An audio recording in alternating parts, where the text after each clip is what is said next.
adik-adik kelas 12 SMA, bertemu lagi di channel saya Pasingkat Penombing. Setelah kita mempelajari teori dan contoh soal di video saya yang pertama yaitu listrik dinamis 1, sekarang kita membahas soal-soalnya. Silahkan disimak dan bila sudah paham, jangan lupa subscribe, tekan bel agar kamu dapat pemberitahuan untuk video selanjutnya tentang listrik dinamis 2.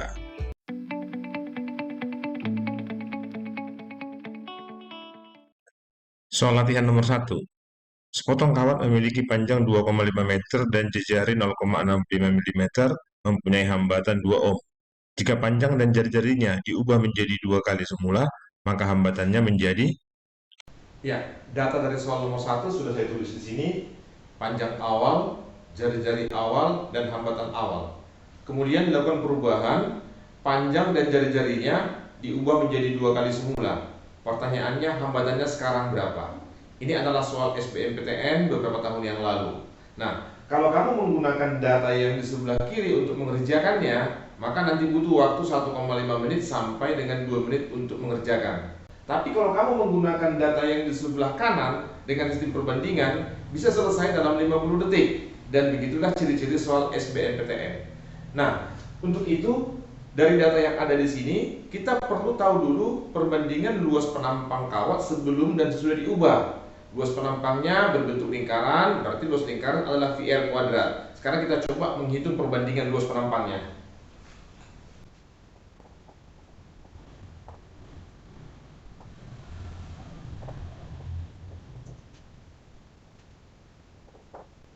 Ya, ternyata perbandingan luas penampangnya setelah diubah menjadi 4 kali luas penampang awal. Selanjutnya kita gunakan rumus untuk menghitung hambatan konduktor dengan perbandingan juga. Hambat jenisnya dicoret karena memang jenisnya sama. Selanjutnya, isilah data-data yang ada terhadap persamaan ini yaitu L2 dan LA2. Kita gantikan dengan yang ada di sini ya.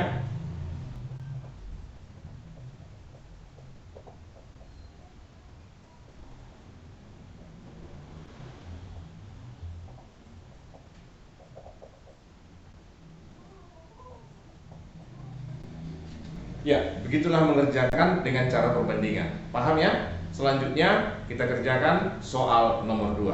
Soal nomor 2, sebuah kawat konduktor panjangnya L dan jari-jari penampangnya R memiliki hambatan 6 ohm.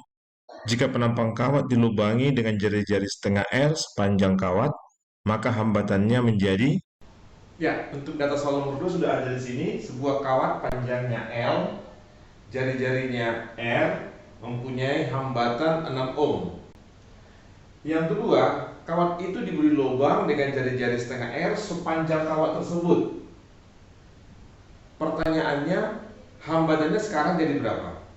Nah, dalam hal ini kita juga perlu tahu bagaimana hubungan antara luas penampang sebelum dilubang, luas penampang sesudah dilubang. Oleh karena itu kita harus tahu dulu perbandingan antara luas penampang sebelum dilubangi dengan luas penampang lubangnya sendiri. Nah, kita tahu luas penampangnya kita hitung seperti ini tadi ya. Berarti di sini A1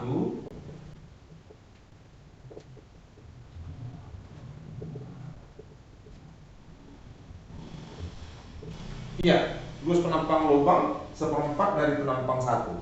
Kalau gitu, kita bisa mencari berapa luas penampang A2-nya. A2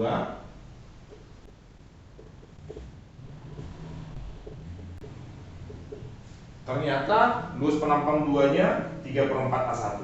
Selanjutnya kita masuk ke sistem seperti ini. Bandingkan R-nya dan sesuaikan dengan rumusnya di sini. Berarti 6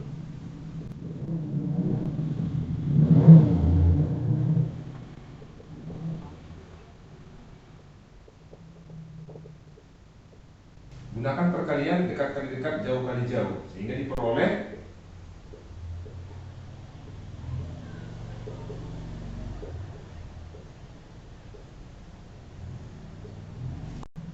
ya, begitu cara pengerjaannya. Sekarang kita masuk ke soal nomor 3. Soal nomor 3, pada gambar berikut, bila potensial listrik pada titik C adalah 6 volt, maka potensial listrik pada titik A, B, dan D berturut-turut adalah... Ya, pada soal nomor 3 saya sudah gambarkan di sini ada 3 hambatan, 5 ohm, 8 ohm dan 4 ohm ini dihubungkan secara seri. Kemudian dari titik A ke titik B ada arus mengalir 2 ampere. Berarti dari B ke titik C juga mengalir arus 2 ampere dan titik C ke titik D juga mengalir arus 2 ampere. Oleh karena itu perlu dituliskan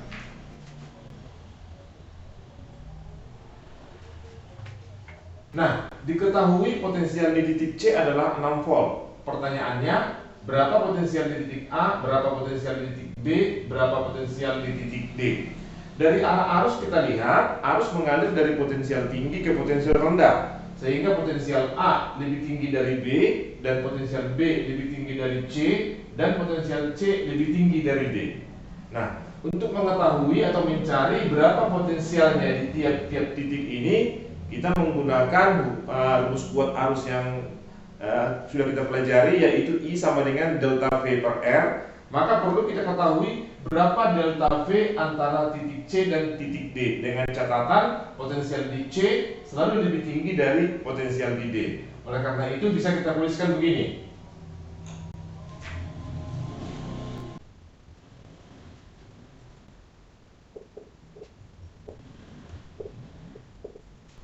Ya, potensial di titik D lebih rendah 8 volt dari potensial di titik C. Sehingga potensial di titik D adalah 6 dikurang 8 sama dengan 2 volt. Selanjutnya,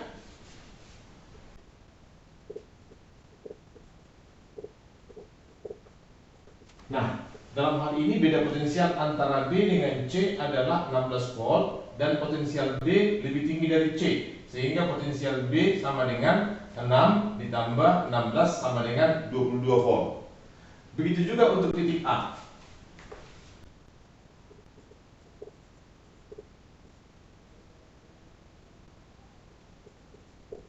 Ya, berarti potensial di titik A lebih tinggi 10 volt daripada potensial di B. Sehingga potensial di A sama dengan 22 ditambah 10 sama dengan 32 volt. Jadi bisa kita isi nanti di sini.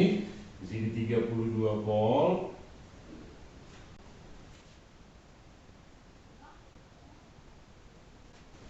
Ya, demikian caranya mencari potensial di setiap titik pada ujung-ujung resistor. Sekarang kita lanjut ke soal nomor 4 ya. Soal nomor 4, pada rangkaian di bawah, beda potensial pada hambatan 4 ohm adalah. Ya, untuk soal nomor 4 sudah saya gambarkan di sini. Pertanyaannya adalah berapa potensial pada hambatan 4 ohm? Nah, kalau mencari potensial, rumusnya adalah V sama dengan I kali R. R-nya sudah ada 4 ohm, berarti kita tinggal mencari kuat arusnya. Nah, untuk mencari kuat arus, kita harus bergerak dari belakang untuk mengetahui kuat arus totalnya berapa dulu. Nah, seperti yang sudah kita kerjakan dalam contoh, pertama, serikan ketiga hambatan ini dijumlah 1 tambah 3 tambah 4, ini menjadi 8 ohm. Kemudian 8 ohm dengan 8 ohm adalah paralel, berarti bisa kita hitung langsung 8 kali 8 per 8 tambah 8, ini akan menjadi 4 ohm. Nah, sekarang kita ketahui R totalnya kita jumlah di sini 16 tambah 4 tambah 5 itu sama dengan 25 ohm. Selanjutnya kita harus tahu kuat arus totalnya di sini berapa. Kita hitung I sama dengan V per R, berarti 12,5 per 25 itu sama dengan setengah ampere. Berarti kuat arus yang mengalir di sini setengah ampere, di sini juga setengah ampere, di sini juga setengah ampere. Mengapa? Karena hubungannya adalah seri. Nah, dengan mengetahui kuat arus di sini setengah ampere, maka bisa kita hitung di sini berapa potensialnya. Nanti di sini V sama dengan setengah dikali 4 sama dengan 2 volt. Nah, kalau potensial di sini 2 volt, maka nanti potensial yang 2 ini juga akan sama dengan 2 volt ya. Berarti di sini V sama dengan 2 volt.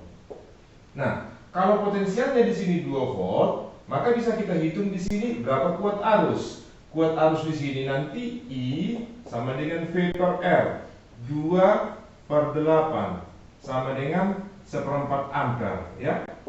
Kuat arus di sini 1/4 ampere.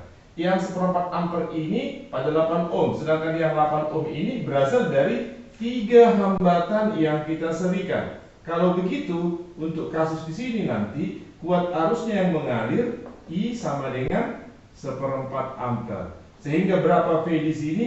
V sama dengan 1/4 dikali 4. Sehingga V di sini sama dengan 1 volt. Ya, begitu caranya.